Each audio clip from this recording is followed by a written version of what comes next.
You're with Julian on the Brown Note, and the hero, Brittany Higgins, defeats the villain, Bruce Lehrmann, in the most public rape trial probably in Australian history, certainly in the modern era, and probably the joint most prominent defamation trial.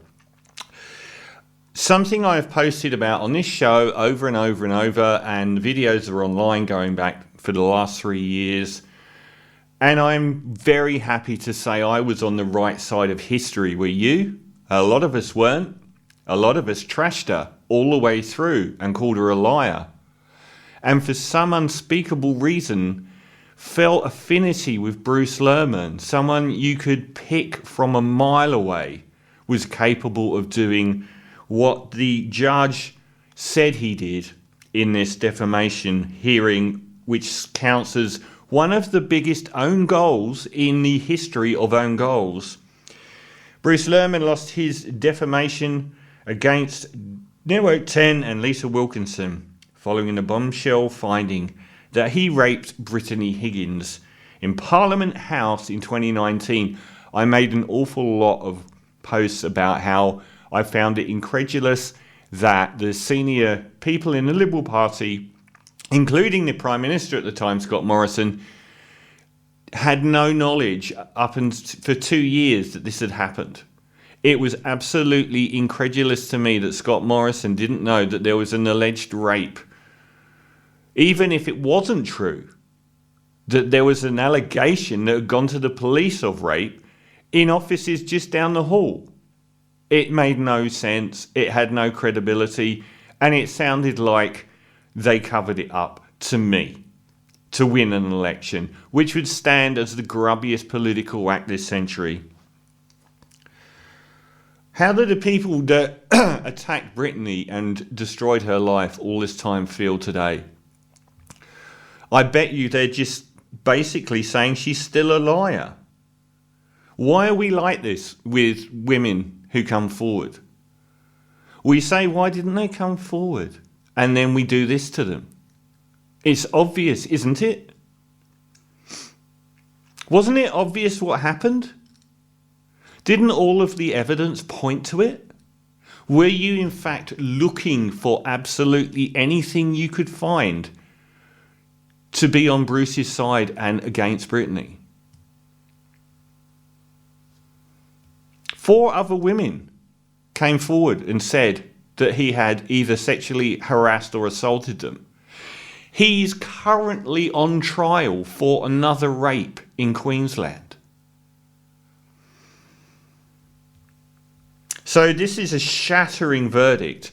Now, he would have expected to have won this trial and got some easy money out of it. And that's not what happened.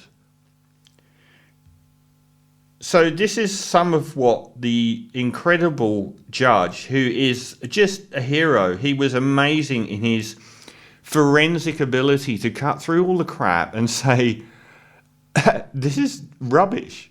It's clear what happened. Obviously, it isn't a criminal trial. I don't know why people keep bringing that up. We know it isn't. We know what happened in the criminal trial, which is that initially Brittany Higgins in 2019 went to the police saying that she had been raped in Parliament House and that she was found semi-naked by security, having been left there by Bruce Lehrmann, who had said that he was going to take her home in a taxi. Bruce Lehrmann had a girlfriend at home. Bruce Lehrmann, it was acknowledged by witnesses in court, had been pashing and putting his hands on Brittany Higgins, already cheating on his partner, and could not take Brittany Higgins back to his place because his girlfriend was there. So he took her to Parliament House, and according to Brittany Higgins, while she was unconscious, he began to have sex with her and then continued when she woke up. And she went to the police a few days later and went to her colleagues and went to her superiors, including senior Liberal Party figures, and relayed what had happened, and in the end decided not to proceed with any charges, knowing what happens to women that do proceed with charges, which is exactly what happened to her when she did. And then she was moved to Perth to work for Senator Cash, as far away from the furore as possible. And then it all blew up 2 years later, and then she decided to go to court against Bruce Lehrmann in a rape trial, which was then derailed by a juror accessing information he wasn't allowed to. So no verdict was given. It is very worth pointing out that during that trial, Brittany Higgins stood on that stand 4 days testifying, and Bruce Lehrmann refused. If someone accuses me of rape, I'm getting on that stand. And he never did. In fact, this was the first time that he was forced to get on the stand. And he sure as hell didn't bank on Brittany Higgins having the courage to come back and stand again. Brittany Higgins, who has already been drummed out of our country to live in France. And who won't be forgiven by the right-wing media or right-wing politicians or right-wing members of our public for winning.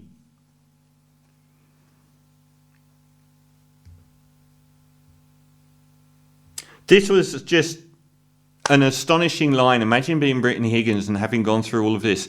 The first time that a judgment was handed down of any sort in any court of law, Justice Lee found Mr. Lehrmann raped Brittany Higgins. Imagine being her and hearing that after everything that she's been through.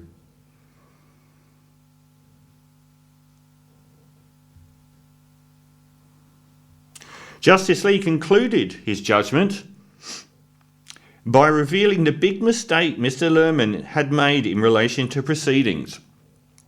And the now iconic quote, "Having escaped the lion's den, Mr. Lehrmann made the mistake of coming back for his hat." The guile of this guy for actually bringing this trial. Why did he do it? Because he didn't bank on Brittany Higgins coming back to testify as a witness. And when they were both put on the stand, she won and he lost.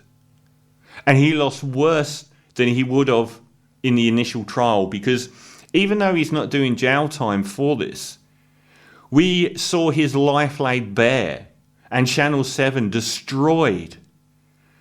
Channel 7's behaviour throughout this, where they've been putting up Bruce Lehrmann and paying his rent, and staff members for Channel 7 paying for his hookers and blow. It's not a good look for Channel 7, is it? So far, they've got a allegedly $30 million legal bill hanging over the owner of Channel 7 for defending a war criminal who also brought a defamation trial against the TV network and lost. And now they've got a judge called a rapist. And these are people that they have been paying money to.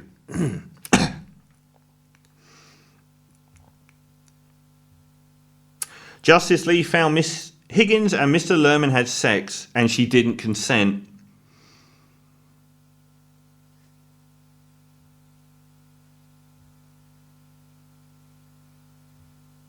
Notwithstanding the cautions to which I've referred, the range of other possibilities combined, and taking all my reservations after weeks of evidence as to the credibility and reliability of Miss Higgins, he found that on the balance of probability, sex occurred.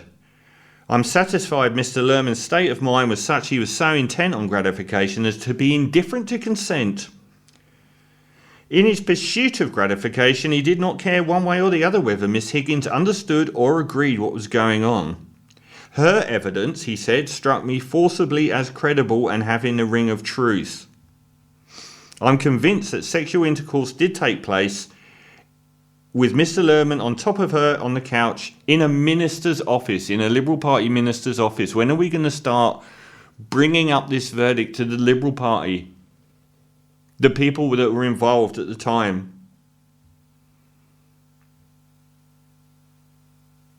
He was a man who already acted unfaithfully towards his girlfriend, and by the standards of right-thinking people had no scruples.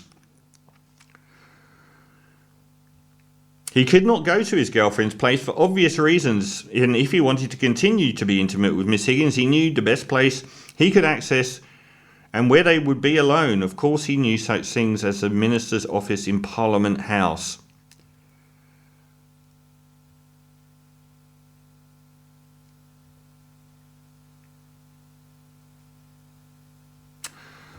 how anyone could believe that anything else happened. He said that he went there to do some work at 2 a.m. on a Friday night. How could any of you believe that?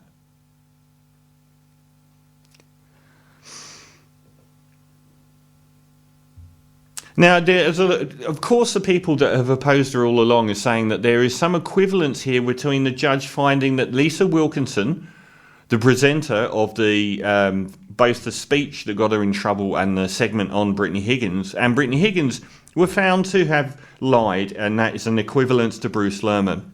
Let me point out the difference. Bruce Lehrmann was accused of lying about raping someone. Lisa Wilkinson was accused of not being great at covering all the bases in a TV article, and Brittany Higgins was accused of not being consistent in certain regards to her dealings with the media 2 years later, and, as the judge pointed out, at the time, in a manner consistent with somebody dealing with trauma, the trauma of being raped. Yet there are people out there now making the case that it's some equivalence. There's a difference between being accused of being an unreliable witness when you come down to your testimony about raping someone and your dealings with the media and the public 2 years later.